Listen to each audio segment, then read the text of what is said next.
It's Ricky Rich with Black Primacy with a quick question. Have you downloaded the Black Primacy app yet? If you haven't, don't worry about it. I just wanted to remind you that it is the number one way to find black owned businesses near you. Whether you're looking for food, fashion, or services, we've got you covered on this app. So download it now and start supporting black owned businesses in your area today. All right? Link in the description.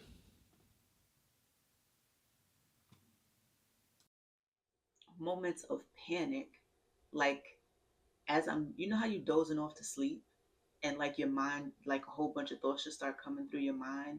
And I'll be so comfy cozy and like just about dozing off to sleep. And then I'll be like, what if you never work again in your life? What if you never make money? What if you're 70 years old and you have to live in a homeless shelter because at 43 you lost your job and you never got back on your, like, yo, all of these crazy thoughts have been going through my mind. This is like my fifth time pressing record. I don't know why this is hard or seemingly as hard. Probably just because it's my first time doing it. Hi, my name is Joss. I have been laid off for the fourth time in my adult life. I am 43 years old and I am annoyed. I am frustrated. I was mad. I'm not mad anymore. I am very disappointed. Um, in the circumstances, a little disappointed in myself because I feel like I could have done things differently, not to prevent me from getting laid off. My layoff had nothing to do with my performance. I was only with this company for 8 months before being laid off. I saw the writings on the wall when I came into the company.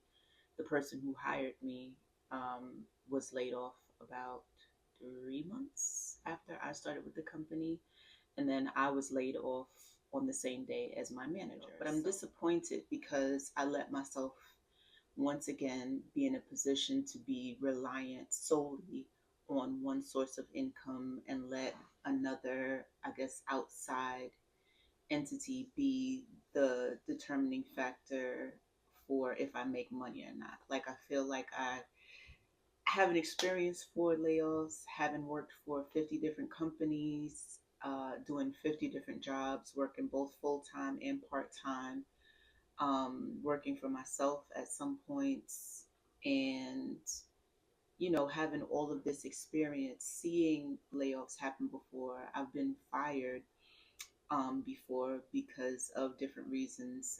When I was 14, I got fired because the manager at McDonald's was flirting with me and I didn't flirt back with him, or I didn't do whatever he wanted me to do. So he fired me on the spot, whatever. And I didn't know my voice at that time to speak up, but I've been fired from different jobs, even as an adult as well. So it's like I know better. Like, I'm saying that to say I've been in between jobs enough times to know like things that I could have done to make this in between phase a little bit easier for myself. Now that there are some things that I did right, and I want to share both with you. The things that I know that I could have done differently, like looking back on it, and things that I did right. So if you're dealing with a layoff right now, or if you anticipate your company going through layoffs, I mean, with everything that's going on in the world right now, I feel like many more of us may be experiencing layoffs at some point during this year or in the next few years. So some of this stuff might help you. You might be able to relate to some of these things that you could have done differently, and maybe you can start implementing now, like some things I have to think about doing going forward, just to kind of like bulletproof bulletproof my life, so that if this does happen again, I'll be in a better position. So the first thing that I wish I would have done is just in general stuck things out, but more specifically stuck out getting a bachelor's degree. As I'm looking for jobs right now, I see a lot of people want bachelor's degrees and master's degrees. When I was younger, I don't think it was that big of a deal. And maybe it isn't that big of a deal right now, but with the amount of experience that I have, I feel like if I also had a bachelor's degree to add on to that or a master's degree to add on to that, and I don't even think it matters in what it was in. If I had a bachelor's degree or a master's degree coupled with 10 years of experience, in one industry or in one field, I think that that would help me fare better in finding a job right now. The next thing is I wish I would have learned and perfected, excuse me, as many hard skills as I possibly could have. So I'm good on soft skills, multitasking, relationship building, customer service, sales, like all of those, I guess, like intangible skills. I have a plethora of those. But when it comes to hard skills like different certifications, knowing certain software programs like really, really well, like I know Microsoft Office Suite, I know Google sweet. I know things like that, but the hard skills, like I really wish that I would have taken time to learn certain computer programs and like really, really perfected those so that I could add those onto my resume. And I do feel like that would help during this time of me doing a job search. The other thing that I wish I would have done is planned a career vertical. So I've always been the type of person that I just allow my heart to lead me. I'm just like, well, my heart and the money. So if I decide, I decided I wanted to be a massage therapist, just like, I don't know, just wrote it down one day, like, I think I want to try that. Went to school for massage therapy, worked in that industry for about 6 years, and then I decided that I didn't want to do that anymore. And then I went to school for something else for a little while and moved into that industry. I worked in childcare. Like that was just my mindset. I just wanted to try different things because I get bored easily, and I do. I get bored not with life, but I get bored with like doing the same things day to day over and over again. So I want to switch it up and try something else. And then just if a thought popped into my mind and I'm like, ooh, that sounds intriguing. Ooh, that sounds like I want to try it. I would research it and figure out how I could get into it and do that. So there was never like, okay, if I was when I was doing early childhood, I never said like I'm going to start out as an assistant teacher and then I'm going to move into being a lead teacher and then I want to move into being a director and then I want to go into the school. Like I never thought that way, but I think if I had have thought that way, once again, it would look better on my resume and it would just help me feel better with looking for a job. I would have more, I guess, of a solid base of experience in one area to say, like, these are the things that I've done and this is what I'm able to contribute to your company. But I am where I am right now. Next thing, learn a trade. So in my case, I did learn a trade. And when I say a trade, I mean something that is not a 4 year degree, something that's not even a 2 year degree, like in a college. So it could be phlebotomy, it could be radiology, it could be, in my case, I learned interior design, and that was a trade. It took me about, did it even take a whole year? It didn't even take a whole year. I want to say my program was 9 months full time and then I had to get a state certification, and then you have to keep up continuing education hours. So I say that because if you have a trade, uh, that's something that you can always fall back on. And like if you're in between jobs and you're like, hey, I know how to draw blood. That's phlebotomy. I know how to draw blood. I can go to a clinic and work even part time, or I can go to a hospital, and try to get a full time or part time job, even if that's not something that you want to do. If you kept up your continuing education or whatever you need to do to keep your certificate or your license or your accreditation for that, that's something that you can always fall back on. So, yes, I had an interior design license, but I let the license go because I thought, I don't want to do that anymore. And I'm not going to continue to spend money and spend time to do continuing education and keep that going. Like my mind is in a different place. I'm not going to do that ever again in life. But guess what? I would damn sure be rubbing some backs right now for, 85, $100 an hour to pay my bills. So that's something that I wish I would have done and held on to. I did it, but I didn't hold on to it. The next thing I wish I would have done differently is I wish I would have started an IRA. So I've worked for companies where I've had 401k, simple IRA, their retirement programs. But I say I wish I would have started an IRA because it's an individual retirement account. So what happened with not this last company, but the company that I worked for before that, when I decided to leave that company, I had a simple IRA. I could not contribute to that IRA for the next 2 years. So that money, it still continued to grow because it was invested in an EFT or whatever they had it invested in. I wasn't really paying too much attention to that. So it still continued to grow, but I wasn't able to contribute to it because I was no longer working for the company. I had a 2 year holding period before I could contribute to it. Had I done an IRA, that money would always be in my control. I would have still been able to contribute to it even when I moved on to the next company. And at this point, it would be bigger. One of the things that I know I'm kind of like a little panicky about is my retirement because it's not as hefty as it could be. First of all, I should have started an IRA when I was young. So if anybody is in their 20s and is watching this, I don't care if you contribute $100 a year, $1,000 a year. Start your own IRA and contribute as much as you can. The max is 7,000 until you get to be, I don't know, 50 something. But the max is 7,000 that you can contribute to it per year. If you can max it out, do that. If you can only contribute $100 or $1,000, do that because the amount of money that you will have in it by the time you reach retirement age will be substantially more than if you do what I did and wait until you're older to start an IRA.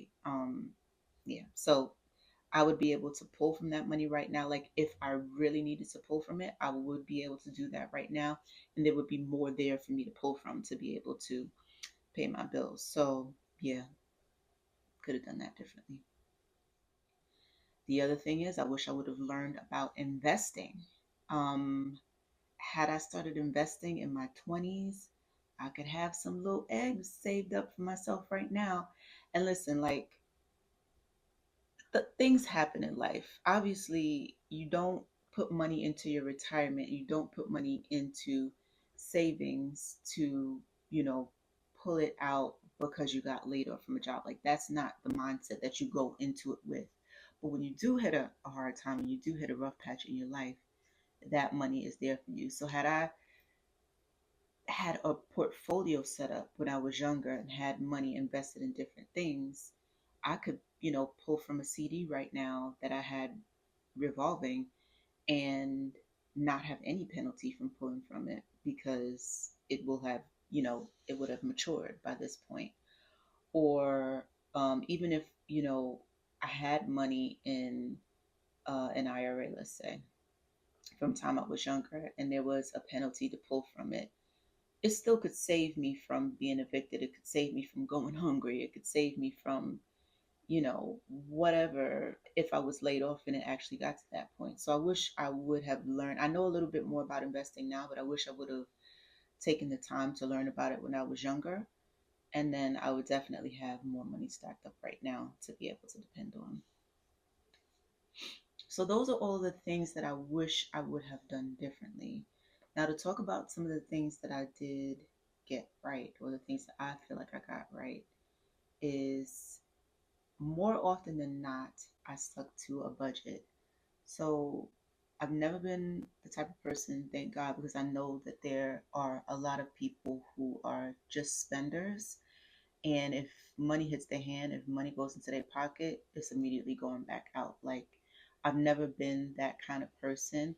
I've always been really good about creating a budget for myself. So, taking my bills, whether they are, what do they call it, like static, the bills that are the same every month, and the bills that are variable every month, figuring that out. and then seeing what money I have left over, putting some money into savings, having some money to spend, and then I would create like little buckets. Like I'm going to have a little travel fund, or I used to put aside money for a health savings account for myself and just budget my money. And not, I was really good about like not going over my budget and not spending more than what I set aside for each category: groceries, laundry, phone bill, cable bill at the time, those types of things. I was really good about sticking to a budget. And by doing that, it allowed me to, like, right now, if I wasn't a budgeter, I think this would be a whole lot harder for me to now try to figure out, like,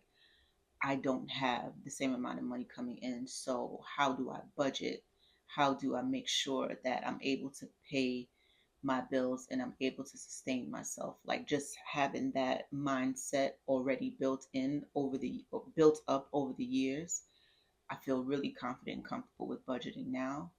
And also, it allowed me to be able to, put some money towards savings, which brings me to the next point, which is I saved 12 months of monthly expenses. So I didn't do that overnight. I did that over the period of many years. I just consistently worked on it, putting money to the side, um, in a savings account, and now I have it in a high yield savings account so that it's, earning more interest and making a little bit of money for me as well. But yeah, 12 months of savings is what I put aside, which is why, like, I still get panicky about certain things, but I feel okay financially right now. Now don't get me wrong, like that money is just enough money to pay my bills. It's not for anything extracurricular, so I'm not gonna be having fun.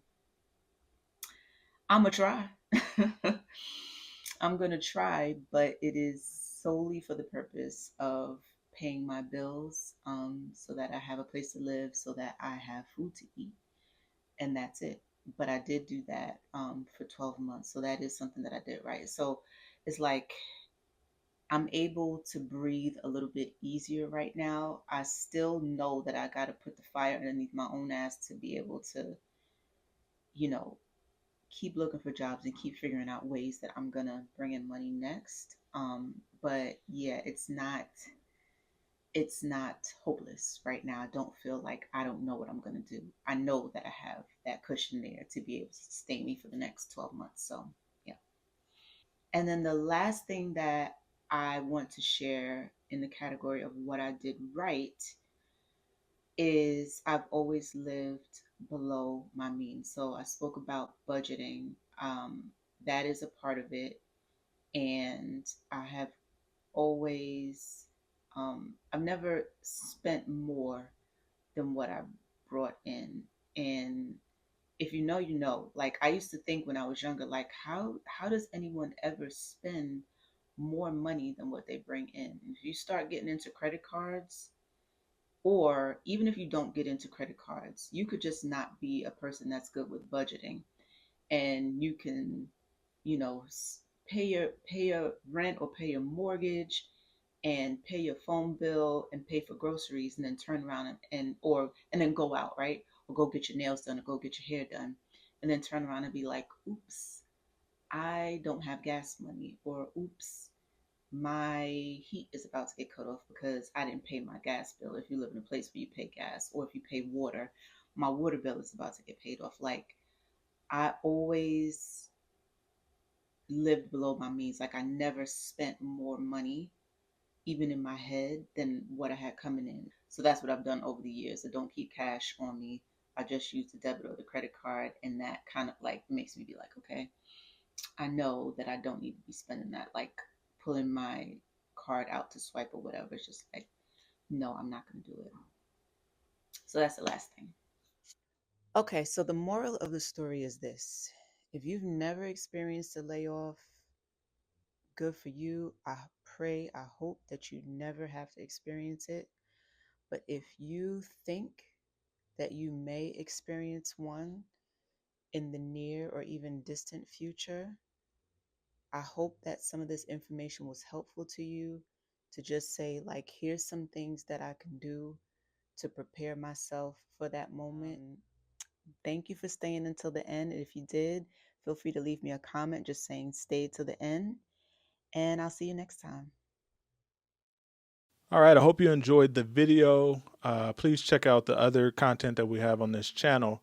But before you go, I wanted to remind you again not to forget to check out the Black Primacy app. It is the best way to connect with Black owned businesses near you. They need your support. We need your support. Link in the description.